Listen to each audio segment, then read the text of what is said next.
I didn't see you there. I was just reading Turn of the Screw through the psychoanalytical lens. Through this lens, you look into someone's unconscious mind to determine what motivates their feelings, actions, and thoughts. In this novella, many characters seem to have experienced past events that gravely undermine their psychological stability. Let's look at some of these characters.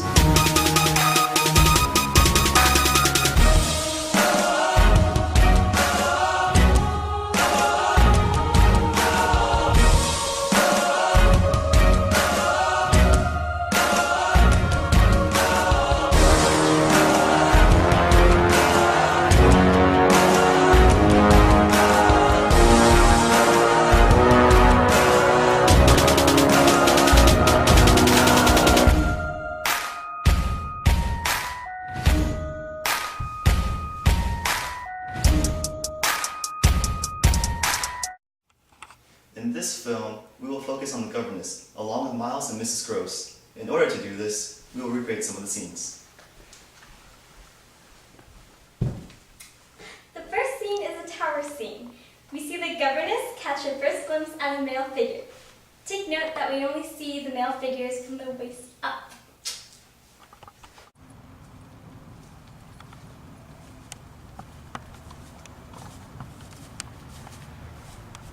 What the?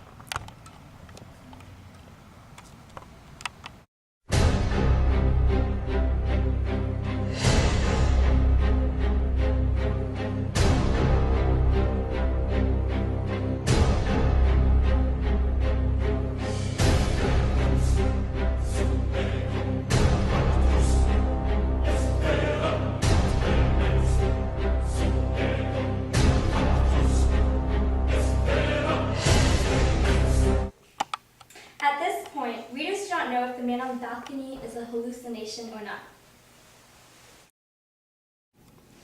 In this scene, we see the governess catch her second glimpse of the same male figure.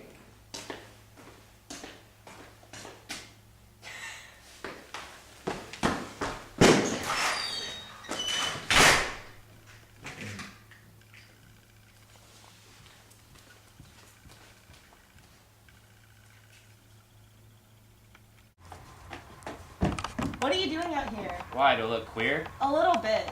Well, I saw an extraordinary man. Really? What did he look like? Well, he didn't have a hat on, he had red hair, he had a pale face, but he looked like a gentleman. Oh, no. Why, do you know? That's Peter Quint! Oh, why is he here? He's not supposed to be. He did.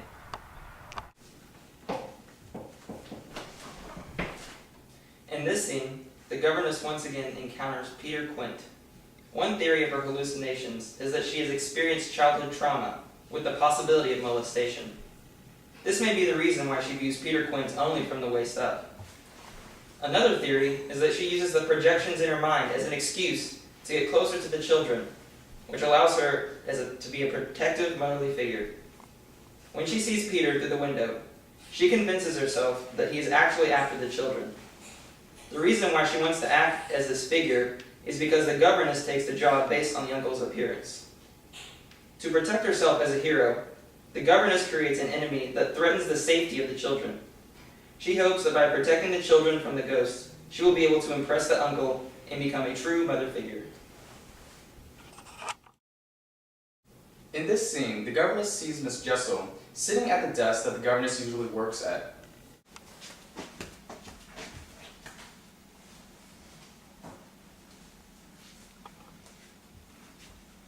You terrible, miserable woman! In this scene, we see the governess is extremely relatable to Miss Jessel. Miss Jessel sits at the governess's desk and uses her pens, papers, and ink. Also, Henry James says that Miss Jessel is writing a letter to her sweetheart, and the governess eventually writes a letter to the man she wants to impress, the uncle. Looking into the governess's mind, one can say that she is envious or jealous of Miss Jessel. The governess is mad that she is able to have a relationship with Peter Quint, but she herself is unable to have one with the uncle. So she tells Miss Gross that Miss Jessel said that she was after the children, but Miss Jessel actually never said anything. This proves that the governess is unreliable as a narrator because she distorts her facts. In this scene, the governess and Miss Gross find Flora, who has wandered off to the lake. The governess is trying to use this opportunity to prove that Miss Jessel really does exist by showing Miss Gross. Here's a scene through the governess's perspective.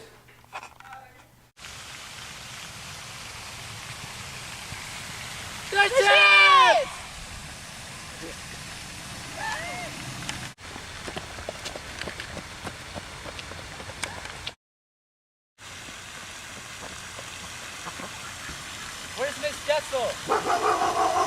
There she is! There she is!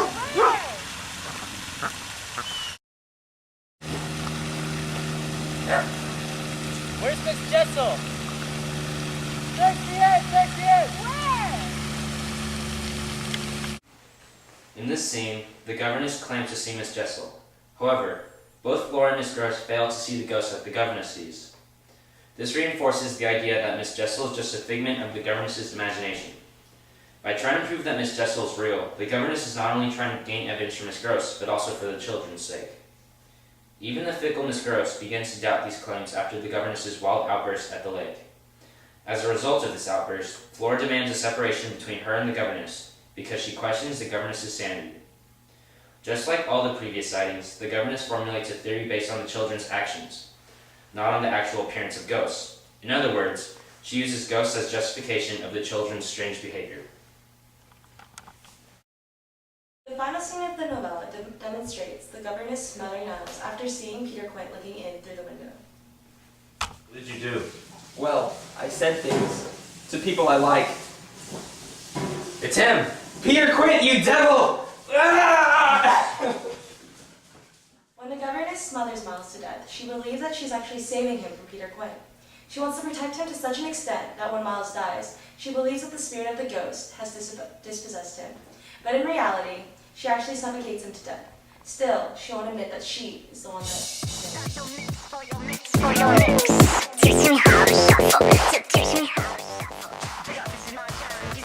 You terrible, miserable woman!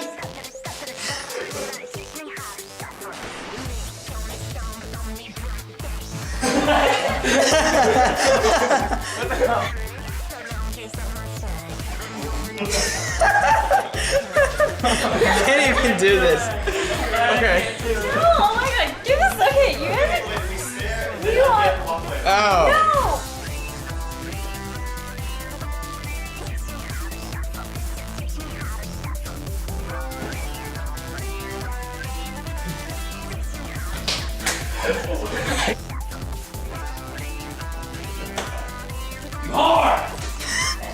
That when Miles dies, she believes that she is the spirit of her love and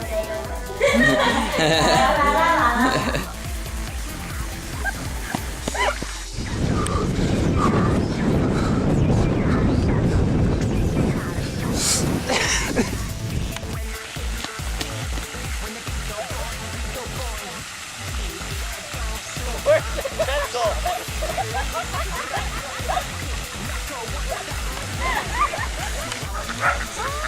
Are you filming this? Film it! Film it!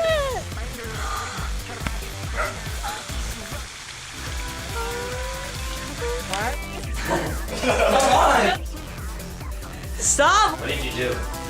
Well, I said things. It was her! It was her!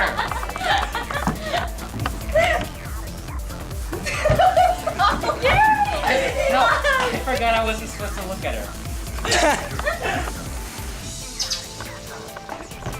What are you doing up here? Jeremy! Look at the bushes! What are you doing? You're hiding! Girl, I'm practicing. I'm making it not loud. That look weird. Yeah! What are you doing? Yeah! We laughed. What is it?